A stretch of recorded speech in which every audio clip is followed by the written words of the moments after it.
गांव का पवित्र तालाब। पंडित जी जब पूजा करके मंदिर की सीढ़ियों से नीचे उतर रहे होते हैं, तब वो देखते हैं कि कुछ लोग तालाब के किनारे बैठकर केले खा रहे होते हैं और वो लोग केले के छिलके वहीं तालाब की ओर फेंकने ही वाले होते हैं। मैंने तुम लोगों को मना किया था कि तालाब के किनारे कोई गंदगी नहीं फैलाएगा, लेकिन किसी को समझ ही नहीं आता है। पंडित जी, हमें माफ कर दीजिए, पर ऐसा भी क्या है इस तालाब में जो आप इसकी स्वच्छता के लिए इतना व्याकुल हो जाते हैं? मूर्ख, तुमको उस दिन मेरी बात समझ आएगी जिस दिन पानी पीने को नहीं मिलेगा। अब जाओ यहाँ से सब। उन लोगों के जाते ही घनश्याम तालाब के पास जाता है और तालाब में जो पेड़ के पत्ते टूटकर गिरे होते हैं उनको साफ करवाता है और पवित्र तालाब से माफी मांगता है। राम राम पंडित जी, क्या हुआ? आप तालाब से आज माफी मांग रहे हैं? हाँ भैया, मैंने पूरे गांव में सबको मना किया है कि तालाब में कोई भी कचरा या गंदगी नहीं फैलाएगा, लेकिन लोगों को समझ नहीं आता। तालाब की सुंदरता को देखने के लिए पास के गांव के भी लोग वहां आते थे और तालाब के पास बैठकर शांति से उसकी सुंदरता का लुत्फ उठाते थे और प्यास लगने पर तालाब का ही पानी पीकर अपनी प्यास बुझाते थे। सुनो भैया, यहाँ पर कपड़े मत धो। क्यों, यह तालाब तुम्हारा है क्या? ये पवित्र तालाब हमारे गांव की शान है और इसको गंदा करने का अधिकार किसी का भी नहीं है। जी पंडित जी, समझ गया।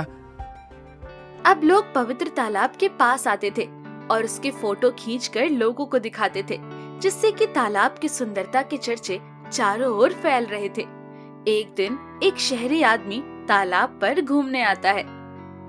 वाह भैया वाह, तालाब की सुंदरता देखकर मन को बहुत सुकून मिलता है। वो शहरी आदमी तालाब की एक सुंदर फोटो खींचता है और उसको पोस्ट कर देता है और शहर जाकर लोगों को बताता है कि हमारे यहाँ एक इतना पवित्र तालाब है जिसका पानी लोग पीते हैं। उसकी बात पर शहर के लोग भरोसा नहीं करते हैं। भाई, मुझे तो विश्वास ही नहीं हो रहा है, आज के टाइम में भी कोई ऐसा तालाब हो सकता है जिसमें पानी पिया जा सकता हो। आप मेरे साथ कल चलना, मैं आपको दिखाऊंगा वो तालाब। ठीक है, मैं आपके साथ चलकर देखूंगा। अगले दिन जब वो शहरी आदमी उस आदमी के साथ में आकर तालाब की सुंदरता देखता है तो सच में अचंभित हो जाता है और फिर वो आदमी उस पवित्र तालाब का पानी भी पीता है। शहरी आदमी वहाँ पर खड़े एक गांव वाले से पूछता है, भैया, इस तालाब में बोटिंग नहीं हो सकती है क्या? नहीं भैया, यहाँ बोटिंग नहीं होती। अरे अगर बोटिंग होती तो उससे पैसा मिलता और गांव की उन्नति में काम आता। उस गांव वाले को उस आदमी की बात सही लगती है और एक दिन जब घनश्याम किसी काम से गांव के बाहर गया हुआ होता है, तब वो आदमी बोटिंग के लिए लोगों को हाँ बोल देता है। आप लोग यहाँ पर बोटिंग कर सकते हैं, लेकिन तालाब में गंदगी कोई नहीं फैलाएगा।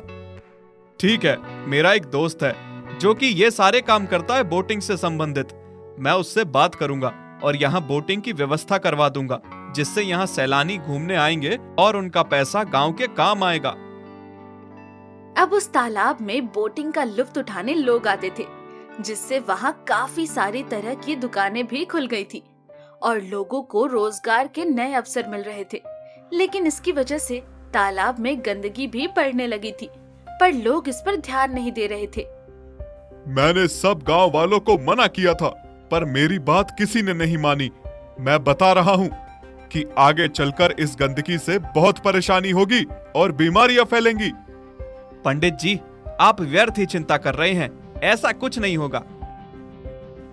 गांव वाले ये देखकर बहुत खुश होते हैं कि सैलानी अब धीरे धीरे उनके गांव में खूब आना शुरू कर देते हैं और वही खाते हैं, बोटिंग करते हैं। लेकिन इससे धीरे धीरे तालाब गंदा होना शुरू हो जाता है, पर किसी को इसकी परवाह नहीं होती। आप गांव वाले मेरी बात नहीं सुनते हो, लेकिन आगे चलकर इस गंदगी से बहुत बड़ी समस्या खड़ी होगी, देख लेना। आप चिंता मत करिए पंडित जी, कुछ नहीं होगा। कुछ ही सालों में उस तालाब की हालत भी दूसरे तालाबों की तरह हो जाती है और वो भी गंदगी से भर जाता है, जिससे अब वहाँ सैलानी आना बंद कर देते हैं और बोटिंग भी बंद हो जाती है, जिससे गांव वाले बहुत परेशान हो जाते हैं।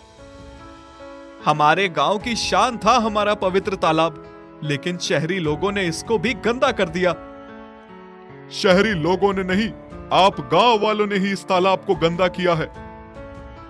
आप सही कह रहे हैं पंडित जी, ये हमारी ही गलती है।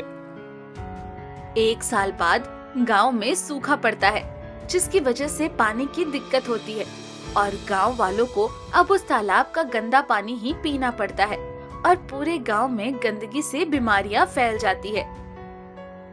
भैया, मेरे घर में तो सब बहुत बीमार हैं, क्या करें, कुछ समझ नहीं आता। हाँ भैया, मैंने तो कल ही अपने लड़के को अस्पताल में भर्ती करवाया है। डॉक्टर साहब ने उसको हैजा बताया है। संतोष गांव वालों को देखकर बहुत नाराज होता है और वो कहता है, वाह रे वाह इंसान, कुदरत ने तुम लोगों को इतना अच्छा तोहफा दिया था और तुमने अपने स्वार्थ के लिए उस तालाब को भी गंदा कर दिया। डॉक्टर साहब, लेकिन उस तालाब पर पर्यटन से हमारे गांव वालों को फायदा हुआ था। तो अब फायदा हो रहा है ना? नहीं डॉक्टर साहब। तब संतोष सबको बताता है कि वो अपनी डॉक्टरी की ट्रेनिंग शहर में रहकर भी कर सकता था, लेकिन वहाँ के दूषित वातावरण की वजह से उसने अपने गांव में ट्रेनिंग पूरी की, क्योंकि उसको नेचर से प्यार है। हमें माफ कर दीजिए डॉक्टर साहब, हमसे बहुत बड़ी गलती हो गई। आप लोग मुझसे माफी क्यों मांग रहे हो? तब संतोष कहता है कि जैसे ही वो इस गांव से बीमारी खत्म करेगा, वो भी शहर चला जाएगा और वहीं रहेगा, क्योंकि जब दूषित पर्यावरण में ही रहना है तो गांव में क्यों रहे? शहर में रहेगा तो उसको गांव से ज्यादा पैसे मिलेंगे। नहीं डॉक्टर साहब नहीं, आप हम लोगों को छोड़कर यहाँ से मत जाइए। मैं यहाँ से नहीं जाना चाहता था, पर आप लोगों की वजह से मैं यहाँ से जाऊंगा। अब गांव वालों को संतोष की बात समझ आती है और वो गांव में तालाब को स्वच्छ करने का अभियान चलाते हैं और सारे गांव वाले मिलकर तालाब के चारों तरफ बाउंड्री करवाते हैं और तालाब को कोई गंदा न करे इसकी जिम्मेदारी लेते हैं और तालाब के पास ही एक नल लगवाते हैं, जिसका पानी सभी गांव वाले पीते हैं। आज मैं बहुत खुश हूँ, आप सब ने आज मेरे मन का किया है। पंडित जी, आप भी हम सबको माफ कर दीजिए, अब दोबारा हम लोग वैसी गलती नहीं दोहराएंगे। 1 महीने में तालाब फिर से स्वच्छ हो जाता है और गांव से बीमारी धीरे धीरे खत्म हो जाती है। अब सब लोग मिलकर रहते हैं और तालाब को स्वच्छ बनाए रखने की जिम्मेदारी उठाते हैं।